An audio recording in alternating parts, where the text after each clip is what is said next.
Greetings from TicTac World Headquarters. My name is Chris, and my wife and I own vestibule number 675, which we call TicTac.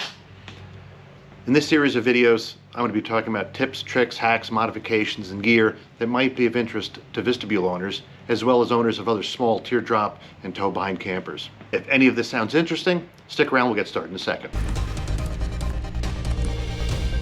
That's it. I'm in.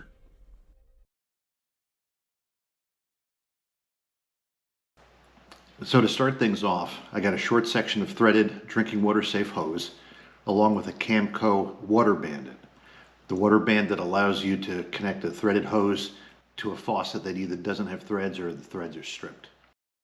Next, I have a short exterior extension cord with a triple outlet on one end, and I couple that with two 25-foot exterior extension cords with lighted ends.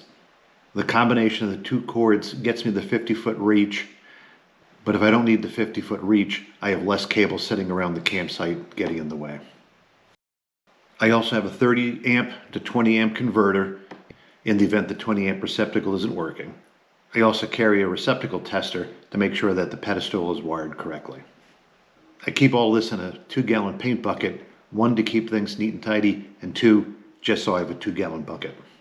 I also have a water filter that can attach to the water tap at the site.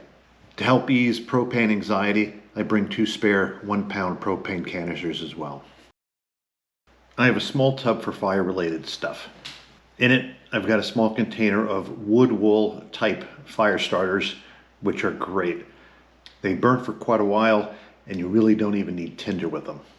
I also have a small isobutane camping stove with an adapter which allows it to work on a 1-pound fuel canister. I also have a grill scrub brush and a propane splitter in case I want to use my stove and my fire pit at the same time. Based on a past issue I had, I carry an extra propane hose that goes from the 11-pound tank to a Coleman type stove. I have 2 Ignit butane lighters, one which I keep in my Coleman and one I keep in the tongue box. They have a great flame and are virtually windproof. For those times when I want to cook over charcoal, I have a collapsible charcoal chimney, packs down nice and flat, and holds a huge amount of charcoal. Lastly, I have a set of tongs for charcoal and some heat-resistant gloves. These all fit nice in a small lockable tub. To grill over charcoal fire, I've got a grill that folds down flat that you can put over the fire pit. I also have a UCO flat pack grill that's a perfect size for 2 people. It also folds flat, and they both fit nicely in the tongue box. For those times when the campsite's a little unlevel, I have a set of Anderson leveling blocks. They're extremely easy to use, and I was able to get the camper level every time I needed to use them. I carry a couple of small blue tarps, as well as a plastic IKEA shopping bag. They come in handy when you have to put something in the car or the camper that's a little wet or dirty. Like many other vestibulers, I used a proven couple lock. I ordered it without their puck lock and instead purchased a Pacific Lock puck lock, so all the locks I use are kit identically. I also have a small Camco propane fire pit.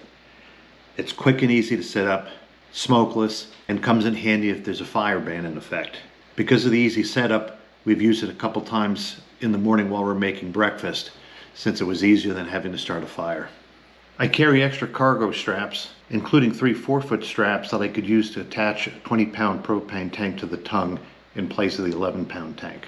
I have a cable lock that I could use to secure things like external solar panels. I also have a length of heavy-duty chain and lock that I use to wrap around the tire and the axle, which I use instead of one of the clamp-style locks. It's not as bulky, and I have the lock keyed to match the other locks. I also carry extra tent stakes and guy lines. I painted the tops of all the tent stakes bright orange so I don't lose them.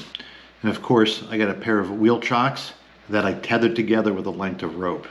I purchased a plastic trailer tongue jack wheel dock.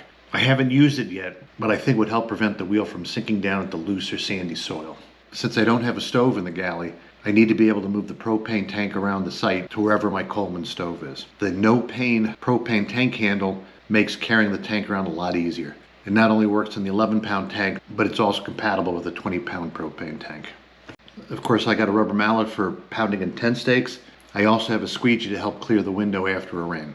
And lastly, I have a folding bow saw from Agua Gear and a fire poker for tending campfires. Well, that just about wraps things up.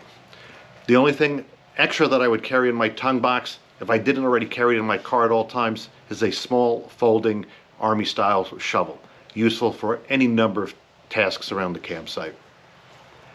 As always, any gear that I mentioned specifically, I'll include a link below in the description. If you have any ideas on your own, or if I missed something critical that you think I should carry, leave a comment below. I may be going in a slightly different direction in my next video, so watch for that. As always, till next time, happy camping.